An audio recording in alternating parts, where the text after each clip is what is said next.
Hello again, everybody. This is James Bartley, and you're listening to Bartley's Commentaries on the Cosmic Wars. This week, I will continue my discussion about the Esoteric Messiahs, Esoteric Evangelist, but talk about it from the standpoint of someone who's coming to grips with the grim reality that they are having alien abduction experiences, hyperdimensional interference, and throw in perhaps project person manipulation, MyLab experiences, MK experiences, etc. I always look at this from the standpoint of what if I'm coming to grips with the fact that I'm having ET experiences, abductions, MyLab experiences right now, this instant? Where do I go? Who do I turn to for information? The problem, as I see it, a person this very moment coming to grips with the reality of these experiences in their own life will go online, because basically that's the default setting these days. Go online and they will quickly walk into a minefield. They will walk into a miasma of confusion, of endless posturing, of grandiosity, of disinformation, of petty resentments, empire building, outright insanity. And a word about the use of the term esoteric. I used it last week, or at any rate, last commentary, in a pejorative sense, i.e., a negative connotation. Because when we normally think of esoteric, many of us will think of ancient Comedian, i.e., Egyptian mysticism, cosmology, etc. When I used it the last time I did a commentary, it was meant to describe people who don't have anything meaningful or quantifiable or evidence based to share. Everything is of some kind of alleged higher dimensional philosophy. Everything is given in this boastful, superior attitude, i.e., I'm right, everyone else is wrong. You take the information or you leave it, but if you don't accept it, then you're the one that's wrong. You're the one that's got the malfunction. You're the one that can't deal with the higher information that I'm providing to you. The information is often coached in those terms, not exactly in those terms, but that's the intent and that's the meaning behind it, because these esoteric evangelists, at the very outset, they're always going to try to attain the moral ascendancy over you. They will always try to attain the moral high ground, the superiority over you. This also applies to the outright disinformation artists who are not even good at their craft. They're the ones that'll tell you, oh, aliens don't exist. Well, that's a theory based on an opinion. What's that got to do with the price of fish when countless people who've had first-hand experiences with ETs know better, right? Or how about this one? Oh, nuclear weapons don't exist. Well, we've proved it. Well, where's your proof? They don't have proof. All they can do is try to big shot you, big time you, talk down to you, come at you with a superior attitude, and hope that you have the follower gene. Because these esoteric evangelists on the one hand, and these phony disinformation artists on the other, they are trying to activate the follower gene within you. That's a key point to make. Some people are hopelessly imbued with the follower mentality. They have the follower gene, and it doesn't take much to get the follower gene activated. So when I mean esoteric, I mean it in a negative connotation, not in the true sense of the word. I want to make that clear. And I use the negative connotation only in this context, in this particular discussion. Or whether I'm talking about the disinfo specialist who are not even very good at what they do, or the esoteric messiahs, esoteric evangelist. Dean pointed out something to me which was very important. He said that these people come up with all these good sounding messages, but they don't really help anything. Note that he used the term anything, not anyone. It's not that they just don't help anyone with their message, but they don't really help in any way whatsoever. What they do is add to the noise to signal ratio. You always hear about the signal to noise ratio, the signal getting through amidst the clutter, amidst the atmospherics, amidst the intentional jamming, radar or frequency jamming, right? But I'm talking about the noise to signal ratio. A lot of these esoteric messiah types, they exist to increase the noise to signal ratio. And notice how they always speak in absolutes. They like to act the part of the contrarian, and usually they'll have one or two little niche items they like to talk endlessly about, but really that gives them an entry point to bring in all this other garbage, all this other nonsense, all this other disinformation.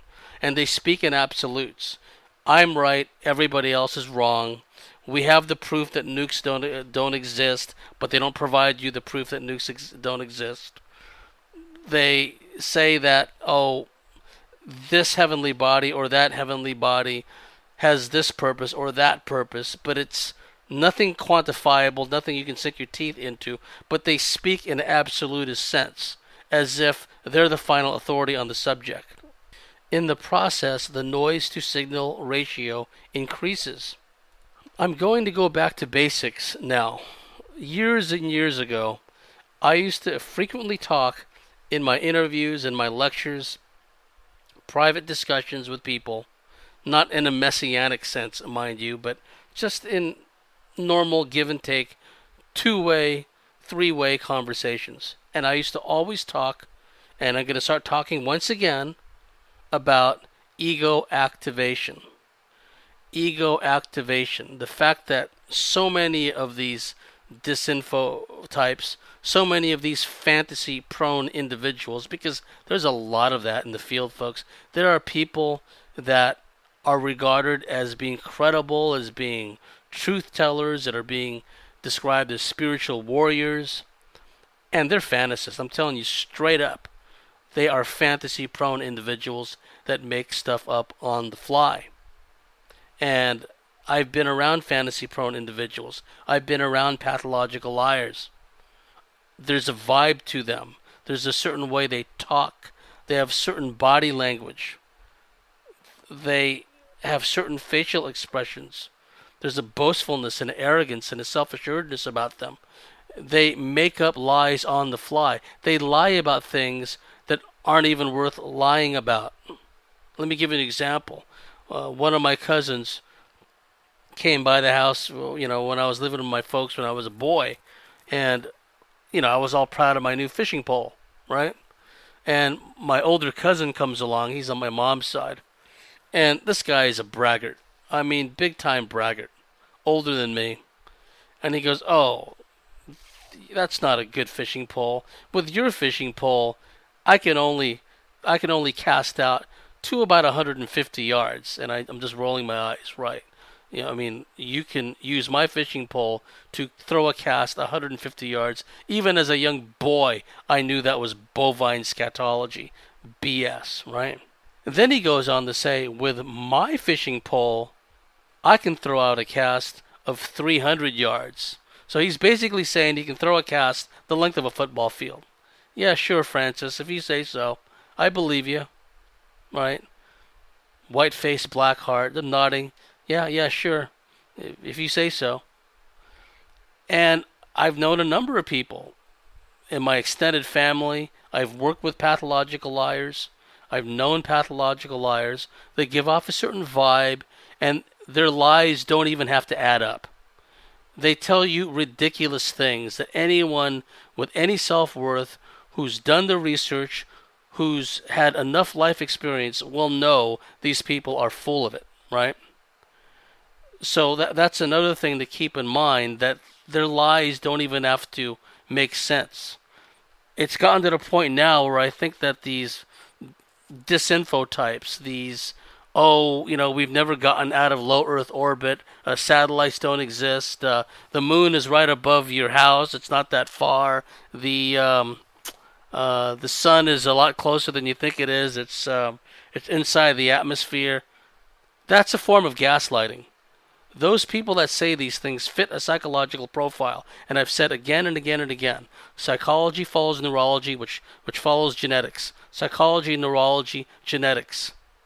And the genetics open the way for certain soul manifestations, soul expressions. Usually, when ego is activated, of a negative parasitical entity. Reptilian, Draco, Mantis, all these other negative types of entities. Oftentimes reptilian, because this is a reptilian sphere of influence.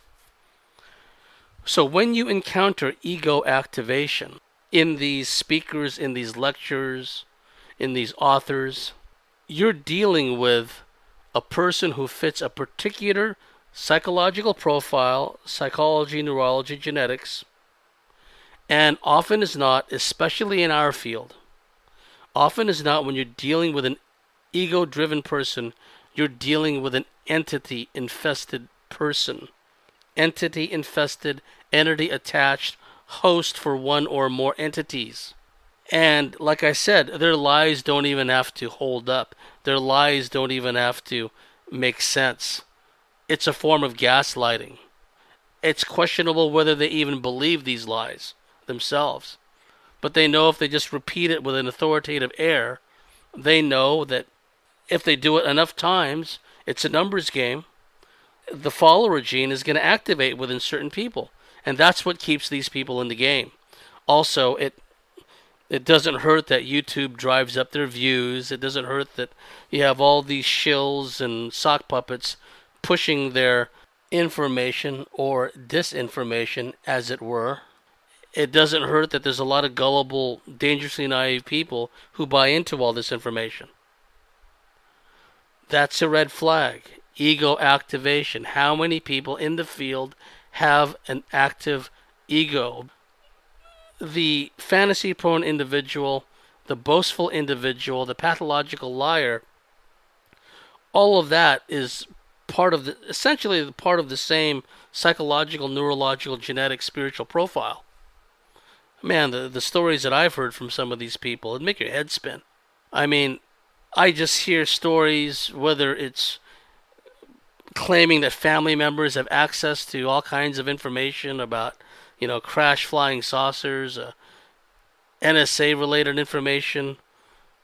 It's just drivel and nonsense. These people talk with an authoritative air, and they may have a mesmerizing aspect to them, where they hypnotically repeat things and say things in a way that activates this follower gene, but their boastful tales don't add up. Anyone with an understanding of intelligence, counterintelligence, security, compartmentalization, access limited strictly to those with a need to know, they will know that very rarely will you have people that have access to all this information. They have to be truly, truly plugged in. Likewise, when people are claiming information from a higher dimensional source, and usually they pepper their dialogue with, you have to go within, the answers are within, it's within you, right? Kind of speaking in metaphysical riddles a lot of times. They take something that has an essential core kernel of truth, and then they twist it and spin it all around in a boastful, egotistical way. Another red flag is, and stop me if you've heard this before or have seen this before, do they spend an awful lot of time explaining essentially simple things? Do they spend a lot of time, a lot of excess verbiage, a lot of endless natter about things that are essentially simple to comprehend? But what they do is they seek to mystify whatever subject they're talking about. They often will utilize certain terms, create a jargon, and then admonish you when you use certain terms in your own vocabulary. Oh, you can't say it that way. You can't use that term that way. You're invoking all these weird soul agreements, right? You have to talk like this. That's very religious. That's very cult-like. And that's what these people are all about. Candy Turner used to have this saying, 20 words or less. When she'd be confronted with some self-indulgent, self-important dweeb, either before or after a lecture, and they just start talking to her yak, yak, yak, yak, yak, not making any sense, Candy Turner used to say, 20 words or less. 20 words or less. In other words, get to the point. What are you trying to say? Remember what they used to teach us in math in the old days. I don't know if they teach it nowadays because of Common Core and everything, but in the old days, when it came to math, simplify, simplify, simplify. That's why in the military they call it a briefing. Brief, concise, succinct, to the point. Not many people realize it, but the military send people off for public speaking courses and how to learn how to give presentations because they're expected to give briefings. Briefings as in brief, concise, succinct, to the point. 20 words or less, 20 words or less. And with no confusion, with no unnecessary verbiage, straight and to the point. Lives may be hanging in the balance, 20 words or less. And all these people are not going to be sitting there while the briefer is waxing eloquently about the 9th, 10th, 12th dimensions. Because I said at the outset, imagine someone trying to come to grips with all of this stuff, all these abduction experiences, all these missing time experiences. Their family is affected, their health is affected, their job is affected. What good does it do for that person to sit at someone's lecture or to watch a interview or listen to a podcast and the speakers are droning endlessly about, well, if you just recombine your 8th, 9th, 10th, 11th, and 12th DNA strands, you'll be able to make these negative experiences stop. How does that help somebody? And how exactly do you do that again? How exactly do you recombine your 3rd, 4th, 5th, 6th, 7th, 8th, 9th, 10th, 11th, 12th DNA strands inclusive? Just exactly how do you do that? Is there a YouTube tutorial? Is there a PDF link you can send me? How again did you shut off your chakras? How again did you do that? Do you have like a link to the website? Do you have Kirlian photography that shows that you've recombined all your DNA strands? Do you have Kirlian photography that shows that you've shut off your chakras? Oh yeah, and you say that Marduk and Ninurta and Ereshkigal are your first cousins? Did you find this out on like Ancestry.com or something? And that's the thing. We're just supposed to accept it on their authority. Likewise, if the person is looking for answers because they're going through all this hardcore stuff, how does tuning into a discussion about the Yellow Lantern Hexagonal Alliance going to help them? It's not. Noise to signal ratio, yet again. I've said it before and I'll say it again. Engendering confusion is a psychological warfare technique. Engendering confusion in an individual or in a society is a psyop. It's a psychological warfare operation.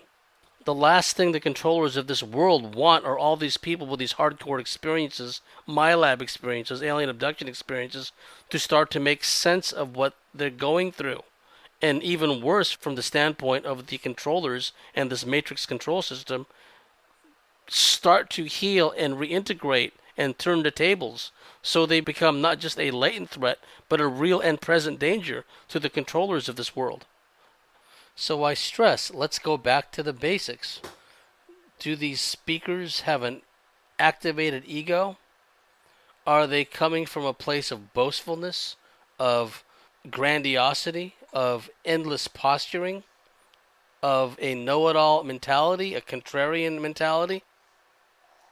Do they make relatively simple concepts unnecessarily complex and difficult to comprehend? Do they have a lot of non-meat filler in their interviews, in their podcast, in their lectures? unless I'm giving a lecture for someone else, my lectures are usually 3.5 hours plus, with a short break, about 15, 20 minutes. I try to make the breaks no more than 20 minutes, so I'm back into it. 3.5 hours plus, 3 hours and 40 minutes. And the people in the audience can see my bullet points. Point, point, point, point, point. Major topics, subtopics, transitions, major topics, subtopics, transitions. And the people in the audience can follow along. Oh, Bartley's talking about this, now he's going to talk about that next, then he's going to talk about that. Whereas when you attend a lecture from some of these people that I'm talking about, these esoteric evangelicals or esoteric messiahs, there's a lot of non-meat filler, a lot of metaphysical pablum, a lot of speaking in metaphysical riddles, and some of them will also throw in to confuse the audience and also to activate that follower gene I was talking about. They'll throw in at times a healthy dose of, I'm against the New World Order. I'm against any form of authoritarianism. I'm against any form of control. I'm for sovereignty. I'm for sovereign rights. They know all the buzzwords. They know all the catchphrases. They know how to present things in a very catchy way when they want to. They can be very simple when they want to. That's an important point to make. So they will give off the impression of someone who is against any form of control, any form of manipulation, any form of tyranny. But really, they're just there spewing out all this non-meat filler. It's very difficult to sit through their lectures because they meander a lot. They fly off on a number of different tangents. I've sat through some truly horrific lectures in my time. And having taken public speaking courses, I know what to look for in a lecture. What are the main points? What are the subtopics? Etc., etc. And it's just horrific what I've been exposed to as far as lectures are concerned.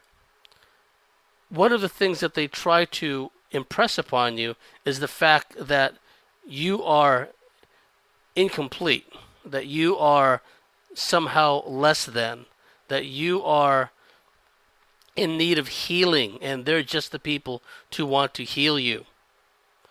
And sometimes when you do a session with these people, they charge for a session, and you have a session, and, well, I did this energy work with you, that energy work with you, this energy work with you.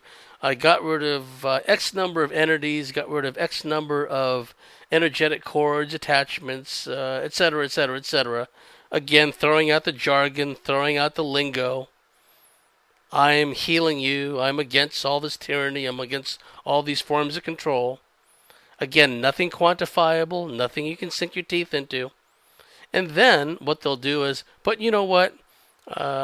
You still have a lot of work to do. So when you're on your own, you'll still have to work very hard to keep your energy field clean, right? It's almost like a clause or a rider in a contract, or, like a disclaimer.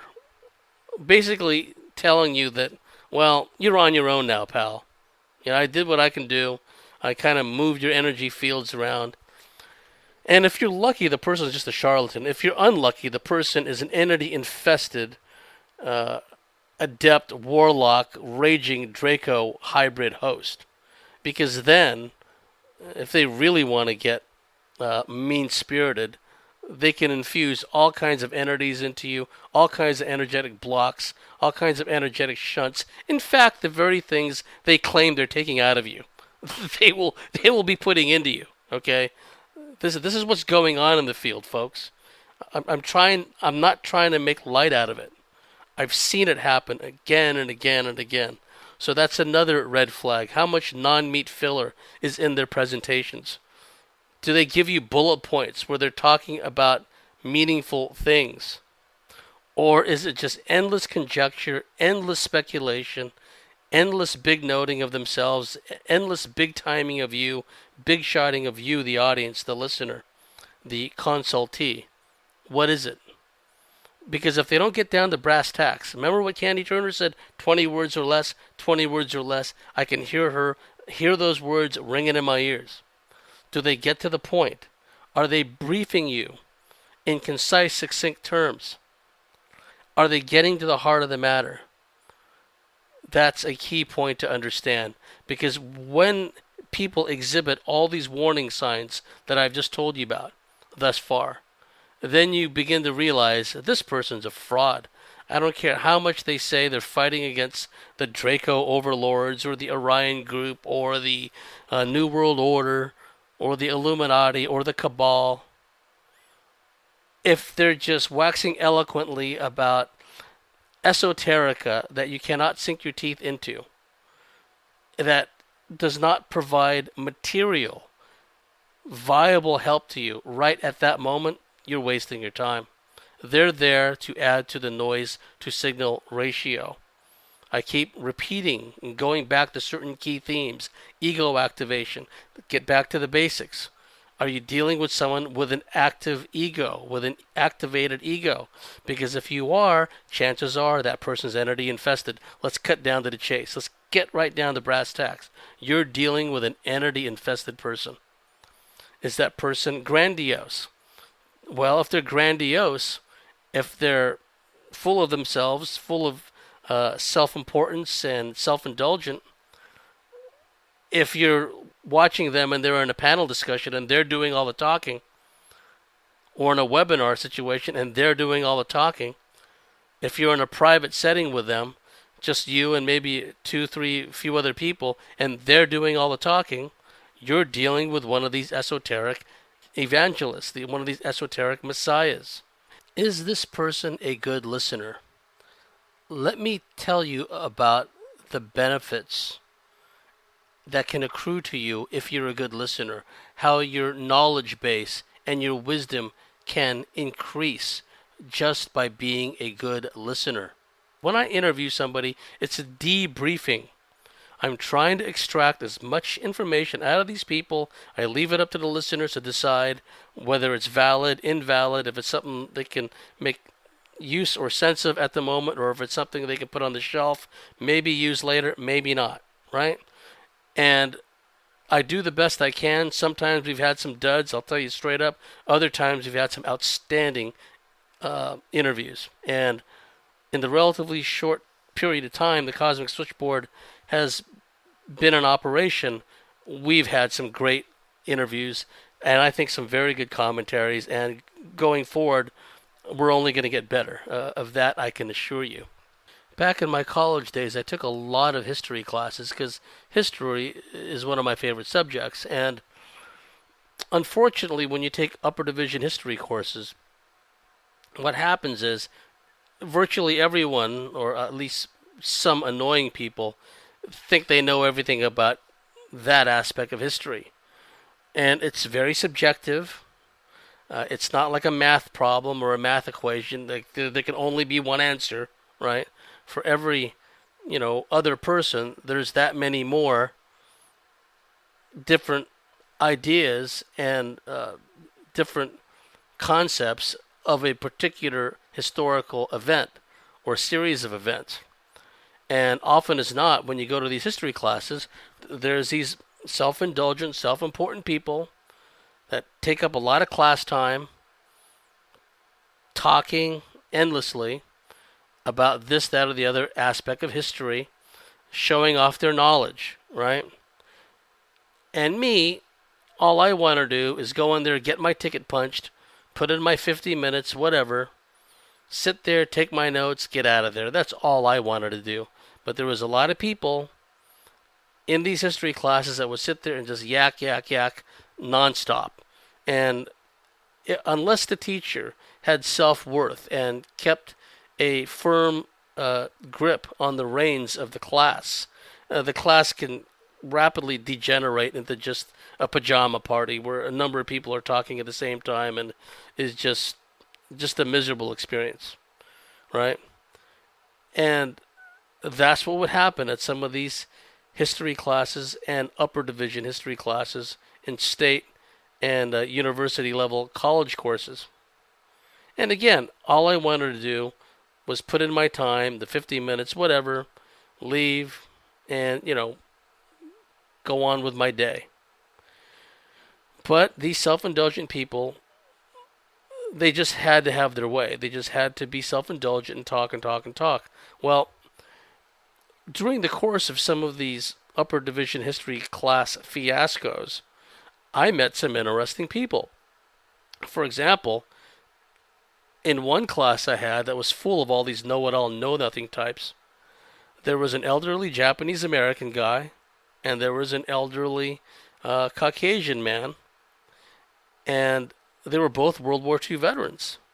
The Japanese American was being groomed to be a translator to work with one of these behind the lines units in Burma. He was never deployed because the war was over before he could be sent out, but that's what he was being trained for. And the elderly Caucasian guy was a sailor. He was a Navy guy who was on board the USS Chicago when it was heavily damaged during the Battle of Savo Island. That was a horrific defeat for the American and Australian Navy at the very outset of the Guadalcanal campaign. 4 heavy cruisers, 3 U.S. heavy cruisers, 1 Australian heavy cruiser were sunk by the Japanese in a night surface engagement. The USS Chicago was heavily damaged. This elderly Caucasian guy was on the ship that night during the Battle of Savo Island. Later on, he took part as a sailor in the Normandy invasion, right? And what was interesting was when these guys would try to make a point or say something in class, they were quickly shouted down by the younger know-it-all, know-nothings. Now, during lunchtime or during a break in between classes, who do you think that I, James Bartley, spent my time with in the cafeteria? Do you think I sat there and listened to these young know-it-all, know-nothings? Or do you think I sat there with these older guys? The old Japanese American guy who was being trained to work in one of these behind-the-lines units as an interpreter, and this older gentleman who was with the U.S. Navy on the USS Chicago during the Battle of Savo Island. Well, of course, I'm going to spend my time with them. And if you had seen me, if you'd been a fly on the wall in the cafeteria with these 2 older gentlemen, I assure you, you would not have seen me flapping my gums. I would have sat there and listened. I would have sat there as the humble supplicant. Fill me with your knowledge. You guys are the ones that had the experiences. You were there during these historical events, which I only read about. I am an empty vessel. Fill me with your knowledge. And baby, my cup runneth over. I learned an awful lot from these guys. And the ironic thing was, these know-it-all, know-nothings, if they just had taken the time to see what these 2 old guys were all about, they might have heard something too. But you know what? Probably not, because they wouldn't shut up. Because they're too busy flapping their gums, trying to impress everybody with what they know or what they think they know about history. And I'm sitting there in the back of the class with these 2 guys that made history. And there was another older gentleman I hung out with, old English guy. You see, a lot of these older gentlemen and, older ladies, when they're retired and they got nothing better to do, a lot of times they go back to a collegiate atmosphere, a collegiate environment, because it gives them something to do. They get around younger people, they go to classes, they get back into the college thing. And I met this older English gentleman. He served in the British Army in Kenya. He was there during the so-called Mau Mau Rebellion, also known as the Kikuyu Rebellion. After his service there, he lived in Durban in South Africa. Very interesting guy. Had a lot of discussions with him. And again, I wasn't the one flapping my gums. I would ask a thoughtful, what I consider to be a thoughtful, meaningful question, and then back off and let this older gentleman, this old English guy, fill me with all his wisdom. And there's a difference between wisdom and knowledge. Wisdom is knowledge based on personal experience, whereas knowledge is very subjective. I mean, I think about the know-it-all, know-nothings who wouldn't shut up in the history classes, or the idiots that used to always disrupt the UFO lectures in San Diego. Someone always had to pipe up and just stall out and gobble up about 15 minutes of time, which, the lecturer could have used, right? Non-meat filler. Just giving vent to one's own self-indulgence, own sense of self-importance. They just have to grandstand, let everyone see just how smart they think they are. So when I'm around these people, I'm not the one that does the talking. I'm sitting there, the humble supplicant, fill me with your wisdom. I'm there, the empty vessel. I'm there with a teachable spirit. Because what I hold in the palm of my hand is what I know. The rest of this room, that's what I don't know. And I understand that. And I think about these people in the UFO, it's not even really the UFO field anymore. That's another thing about it. Back in my day, and see, I don't see much of a transition. I don't see many people that are going to be handed the baton, the next generation, if you will. I was part of that next generation. I came after some of the greats in the field, living legends at the time, and legends to this day. Even ones who've passed on. Barbara Bartley, Dr. Carla Turner, were greats in the field, and I learned so much from them. But I had a teachable spirit. And I combined what I learned from them with what I learned personally, through personal experience and through study, and networking with other people who've had experiences, not these armchair MUFON types who are running around with their slide rule and the metal spoon in their pocket, hoping to scoop up that elusive landing trace, soil sample, right? I'm talking about real experiences that people have gone through. And I was part of that transition. The baton was passed to me, and I took it and I ran with it. I look out into the field today, and a lot of these people that are these blowhards, these know-it-all, know-nothing, esoteric messiah types, they can't even hold a conversation with you. Well, that's even presupposing they can stifle themselves long enough to even listen. But let's say, for the sake of argument, they actually stifle themselves and listen for a change. They wouldn't be able to comment knowledgeably about some of the key milestone events in the history of ET and UFO history, the UFO lore. They couldn't tell you what the Cash Landrum incident was. They couldn't tell you about the Army Reserve helicopter incident over Ohio in 1973, which involved the UFO.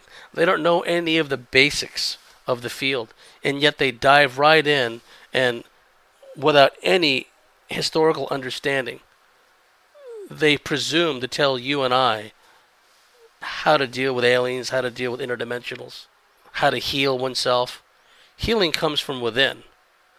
Some of these medicine men, medicine women, shamans, I'm talking about the real ones, not these frauds. They can show you the way. They can guide you to plant medicine that can heal you physically, spiritually.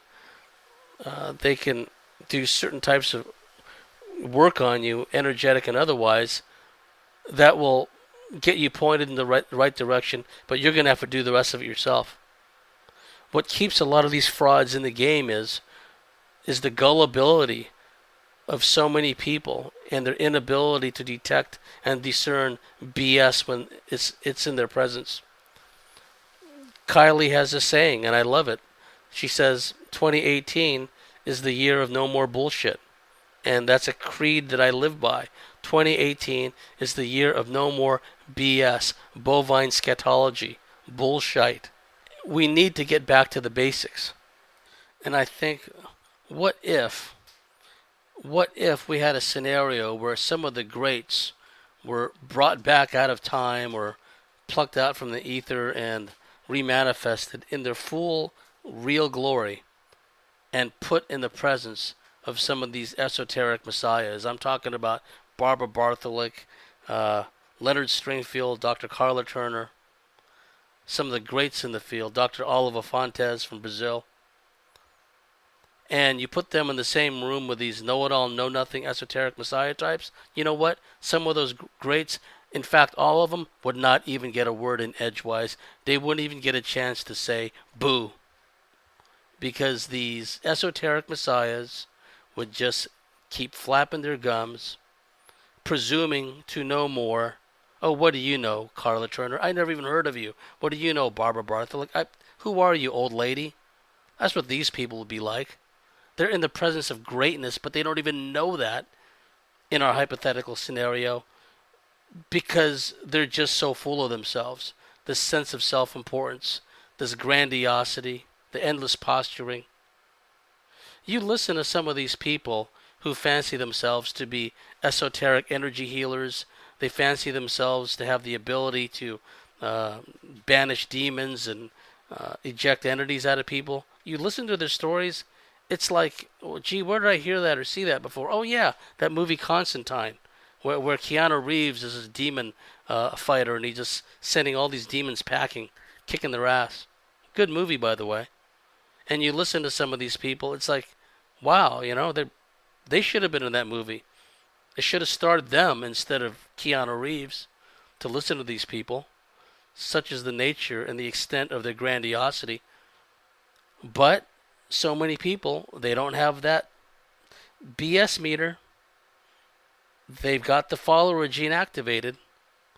And so the reason that I talked last week, or the last commentary, about these esoteric messiahs, and the reason why I continued that discussion today, is because I don't want to see these people who are just coming to grips with the true nature of their experiences. I don't want them to be stalled out, misinformed, disinformed, have their time wasted by these frauds in the field that, claim all these holier than thou type of lineages. Oh yeah, Ninurta was my nephew. Marduk, yeah, he was my paper boy. Yeah, I ordered him around and he brought me coffee and biscuits in the morning. When you listen to the grandiosity of some of these people, it's just breathtaking that people would even give them the time of day. So I encourage all the listeners out there, be very discerning. Make 2018 your year of no more BS. That's our motto over here at the Switch, the Cosmic Switchboard. 2018 is the year of no more BS.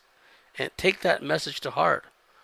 And I'm glad that some of these frauds are finally being exposed all across the board, not just in the UFO, metaphysical, so-called truth community field, but all across the board.